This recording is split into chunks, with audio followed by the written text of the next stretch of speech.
అందరికీ నమస్తే. గుంటూరు జిల్లాలో ఇటీవల జగన్మోహన్ రెడ్డి గారు అంబటి రాంబాబు గారి ఇంటిపైన జరిగిన దాడికి సంబంధించి పర్యటనకు వచ్చేలేరు కదా. అప్పటి నుంచి గుంటూరు జిల్లా రాజకీయాలు హాట్గా మారాయి. ఒక రకంగా చెప్పాలంటే బగ్గుమన్నాయని చెప్పవచ్చు వైఎస్ఆర్సీపీ టీడీపీకి మధ్యలో. సో జగన్మోహన్ రెడ్డి గారు ఆ పర్యటనకు వచ్చి విపరీతమైనటువంటి జనసందోహంతో గుంటూరు టౌన్లోకి ఎంట్రీ ఇచ్చిన తర్వాత తెలుగుదేశం పార్టీ నాయకులు ఖచ్చితంగా అడ్డు పెడతారు, పోలీసుల ద్వారా ఆప్ చేస్తారు అనేది కొంత వాదనలు ముందుగానే వినిపించాయి. కానీ అదేం జరగలేదు. కానీ జరగడానికి అవకాశాలు ఉన్నట్టుగా ముందు కూటమి నేతలు ఒక ప్లాను, ఒక వ్యూహాన్ని సెట్ చేశారు. అదే వ్యూహానికి సంబంధించి గుంటూరు వెస్ట్ ఎమ్మెల్యే గల్లా మాధవీలత గారిని వాళ్ళు ఏర్పాటు చేసుకున్నారు. అంటే పెమ్మసాని చంద్రశేఖర్ గారు, లోకేష్ గారు దీనికి సంబంధించి అక్కడ ఎలా ఆపాలి, ఏం చేయాలనేది ఒక ప్లానింగ్ అయితే చేశారట. అయితే దానికి సంబంధించి అది కూటమి నేతలకు వీలు కాలేదు.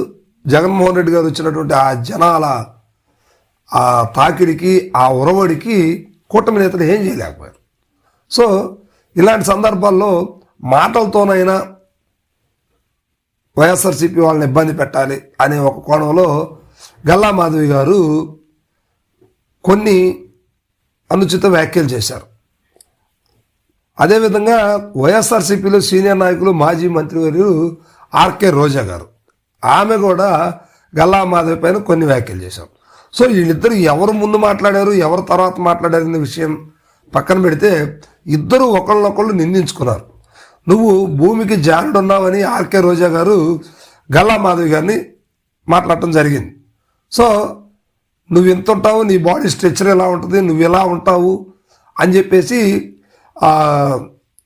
అంటే ఫిజికల్గా వ్యంగ్యంగా మాట్లాడటం జరిగింది. సో అదేవిధంగా ఆమె కూడా నువ్వు ఇంతలా ఉంటావు, ఇలా ఉంటావు, అలా ఉంటావు అని చెప్పేసి మాధవి గారు కూడా ఆర్కే రోజా గారిని మాట్లాడారు. సో అయితే ఇటీవల ప్రెస్ మీట్లో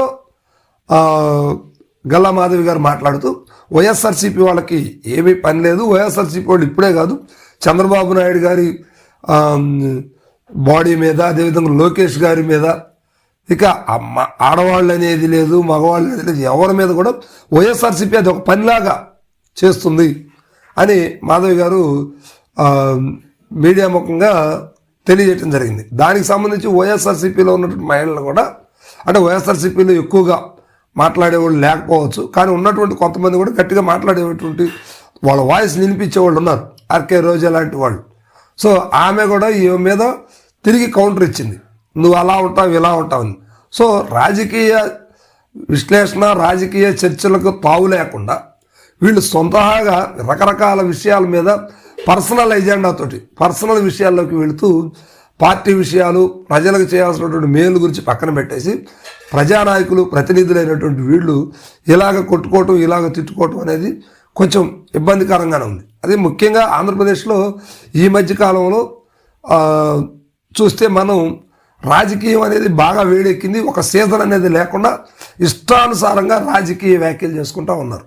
ఇక కూటమి నేతలు అయితే అరెస్టులు చేపిస్తూ ఆ సంతోషాన్ని వెళ్ళగక్కుతూ ఉంటే అరెస్టులైనా పర్లేదు, గవర్నమెంట్ నెక్స్ట్ మేము సాధిస్తాము, మీరు ఏం చేసినా కూడా మేము ఆగేది లేదు అంటూ వైఎస్ఆర్సీపీ నాయకత్వం కూడా పనిచేస్తాము. సో మొత్తం మీద మాత్రం జగన్మోహన్ రెడ్డి గారు గుంటూరు వచ్చి వెళ్ళిన దగ్గర నుంచి, అంటే గుంటూరు వస్తాడనే దగ్గర నుంచి ఇప్పుడు కూడా అక్కడ వాడి వేడి అనేది తగ్గలేదు. రాంబాబు గారి కుటుంబాన్ని ఇప్పటికి కూడా ప్రతిరోజు పరిశీలిస్తూనే ఉన్నారు. ప్రతి ఒక్కరు కూడా వైఎస్ఆర్సీపీ శ్రేణులందరూ కూడా వెళ్ళి కుటుంబాన్ని పలకరించి వాళ్ళని ఓదార్చి వస్తూ ఉన్న పరిస్థితులు. సేమ్ ఇదే విధంగా విజయవాడ ఇబ్రహీంపట్నంలో కూడా సేమ్ ఇదే పరిస్థితి. జోగి రమేష్ గారి కుటుంబాన్ని, వాళ్ళ కుటుంబ సభ్యుల్ని ఆయన్ని పరామర్శించే పరిస్థితి కూడా అక్కడ కనిపిస్తూ ఉంది. అయితే సో ఇప్పుడు రాంబాబు గారు అరెస్టు కావచ్చు, ఆయన బెయిల్ విషయం కావచ్చు, ప్రస్తుతానికి నడుస్తూ ఉన్నాయి. సో కుటుంబాన్ని మాత్రం వైఎస్ఆర్సీపీ శ్రేణులందరూ కూడా పోయి పలకరించి ఓదార్చి వస్తూ ఉన్నారు. సో అయితే కూటమి నేతలు మాత్రం వదిలేది లేదు, మరలా ఇంకొకసారి చేస్తే మాత్రం ఇదే రిపీట్ అవుతుందనేది బలంగా చెప్తా ఉన్నారు. కానీ ఆ రోజు జరిగినటువంటి దాడుల్లో 2 దాడులు జోగి రమేష్ గారి ఇంటి పైన కావచ్చు, అదేవిధంగా అంబటి రాంబాబు గారి ఇంటి మీద కావచ్చు దాడి జరిగినప్పుడు ఆ లైవ్లో ఆ కూటమి గోండాలు కర్రలు పట్టుకొని కత్తులు పట్టుకొని నిలబడ్డ సందర్భాలు మనందరం సోషల్ మీడియా వేదికగా చూసాం. ఇందులో కొంతమంది ప్రముఖులు కూడా లేకపోలేదు, పేరున్నటువంటి నాయకులు వ్యాపారవేత్తలు కూడా అందులో ఉన్నారు. కానీ కోర్టు సుమోటోగా ఎందుకు తీసుకోవట్లేదు, ఎందుకు వాళ్ళ మీద చర్యలు తీసుకోవట్లేదు, ఎందుకు వాళ్ళ మీద ఎఫ్ఐఆర్ నమోదు చేయలేదు అనేది ఇప్పుడు రాష్ట్ర వ్యాప్తంగా కూడా చర్చ. సో ఇదంతా తెరవడాలంటే ఖచ్చితంగా వైఎస్ఆర్సీపీ రియాక్షన్ అనేది కొంచెం గట్టిగా ఉండాలి, లేకపోతే కూటమి నేతలు దాడికి తట్టుకునే పరిస్థితి లేదనేది రాజకీయ విశ్లేషకులు అందరూ కూడా అంచనా వేస్తున్నారు. Thank you.